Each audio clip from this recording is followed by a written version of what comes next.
if you love the Most High and you desire to serve Him in spirit and truth, we want to encourage you to continue watching and listening until the end, as the scriptures teach. But a time is coming, and has now come, when the true worshippers will worship the Father in spirit and in truth. For the Father is seeking such as these to worship Him. Yah is spirit, and His worshippers must worship Him in spirit and in truth.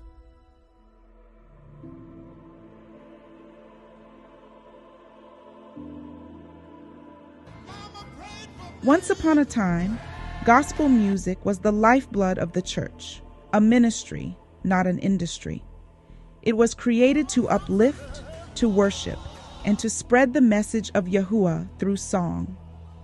In small, humble sanctuaries, choirs sang from their hearts, with no thought of fame or fortune. Their goal was simple: to glorify the Most High and touch souls. But something has changed. Today, gospel music has become indistinguishable from the broader entertainment industry.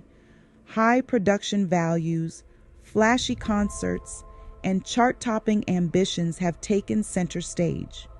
Once rooted in service, many artists now pursue stardom, navigating record deals and brand endorsements that blur the line between ministry and commerce.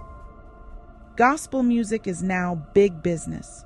Multi-million-dollar record deals and partnerships with secular labels like Sony Music, Universal, and Warner blur the boundaries between sacred and profane.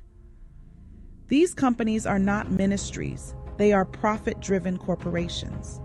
Their interest lies in revenue, not in the spiritual integrity of the music. It's just to make music and to use the gift God gave you and to put all your blood, sweat, and tears. I know I sound like every other artist, but you put your blood, sweat, and tears into it. You put excellence into it. You know what I mean? The Lord gives you a gift, and you want to give it back to Him and point it back to Him. And then you got to place this baby called a song into the hands of a godless industry. Many Christian artists today share record labels with prominent secular musicians, reflecting how gospel music has become intertwined with the mainstream music industry.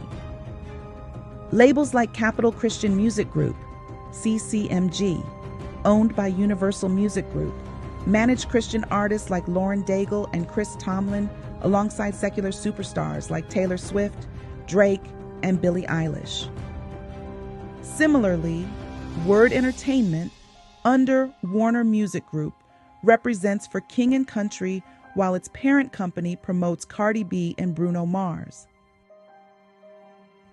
This blending of sacred and secular talent under one roof underscores a shift in focus from ministry to profit, as these corporations prioritize financial gain over spiritual purpose.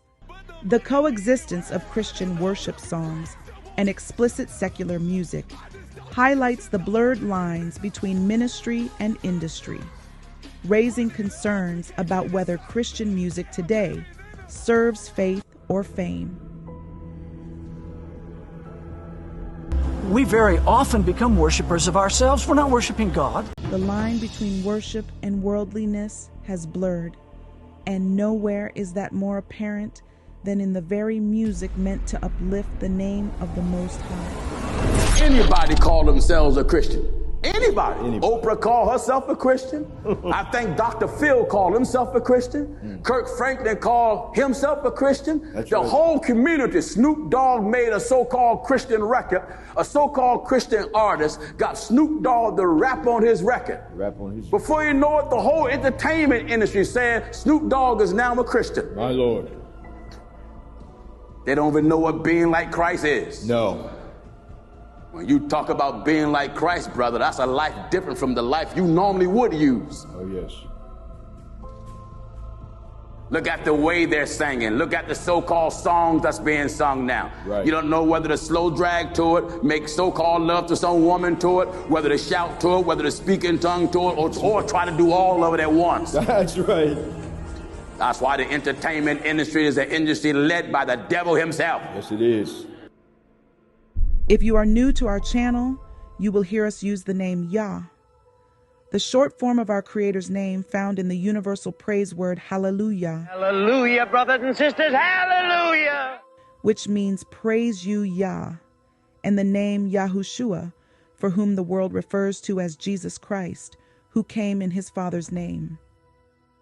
We must warn you, for many of us who grew up in the church, some of our most cherished childhood memories are deeply rooted in praise, worship, and gospel music.